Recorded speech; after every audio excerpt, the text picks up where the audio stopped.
Let's look at the issue of the voice. You asked Noel Pearson at yesterday's hearing of the committee, the Joint Standing Committee on the Voice to Parliament, you asked him whether he's willing to consider or be open to the change of words proposed by Father Frank Brennan, where it would remove a reference to a voice making representations to executive government and replace it with ministers of state. Noel Pearson doesn't appear willing to budge. Should the committee be recommending such?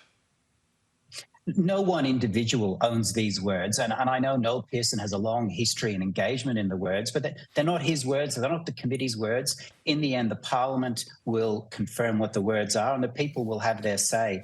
So the Parliament has a very important role, and this is probably the last window for the Parliament to make sure that they're right. It's probably the last window for compromise to occur, and I think that it should occur. So compromise, you want it to occur. Do you think that if there is compromise, more Liberals would get on board? Of course. I think that there's three different reasons why people might have reservations about the voice. There's the principle of equality of citizenship, whether it shifts the dial on Indigenous disadvantage, and constitutional risk. For those focused on the last part, constitutional risk, that risk is still there. And we've heard evidence from people, including the Solicitor General, that the risk exists, but his view is that it's low. Others, like former High Court Justice Callanan, say it's higher than that.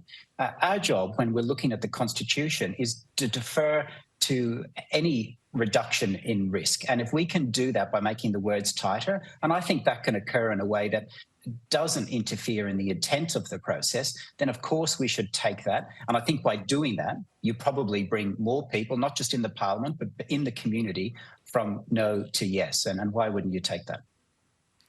And would you move from a no to yes if that is made tighter, that language? I'll have a look at it. I have personal concerns about the principle of equality of citizenship, but I've also committed to my electorate that whatever people vote, whether it's yes, no, or maybe, I respect their right to do that because I get one vote and they get one vote. So it's important that we all respect each other in that process. But my primary concerns are in constitutional risk. So if there is modification of that, I'd look at that seriously, but I'll wait and see if that occurs. Where will the committee land in your view? It's hard to tell. I mean, there was a lot of the expert witnesses who have had a long history in the drafting of the words were quite determined to defend every word, and they pushed hard on that. So I'm not filled with a lot of confidence that there will be compromise from the government, but I think there was serious evidence of risk, and you can have a different view about whether it's unlikely or likely, but it's there. And if there's a way for the wording to be tightened, I think the government should take it, and I hope that they're open to compromise, but we'll see if that happens.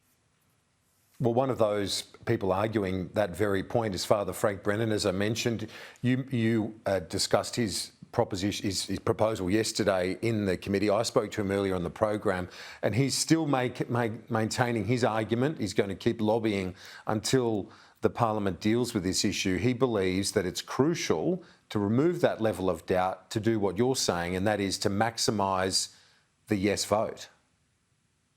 And there's various different ways to assess the risk or to reduce the risk. Julie and Lisa proposed a model at the Press Club which involved removing Clause 2. Frank Brennan's one is more tighter. Uphold and Recognise had a way to deal with it with other provisions into the Constitution, like Section 75. There's many different ways you could reduce the risk. And I think for the advocates of the yes case, they're saying to Australians, this is a modest proposal and there's nothing to worry about. And I think there is some suspicion on the public and certainly from members of the coalition that this is not a modest proposal and it does have serious risk. So if it truly is modest, well then I think the government should demonstrate that by winding the wording back just a little bit. Member for Menzies, Keith Wolahan, thanks for your time. Appreciate it. My pleasure. Thank you.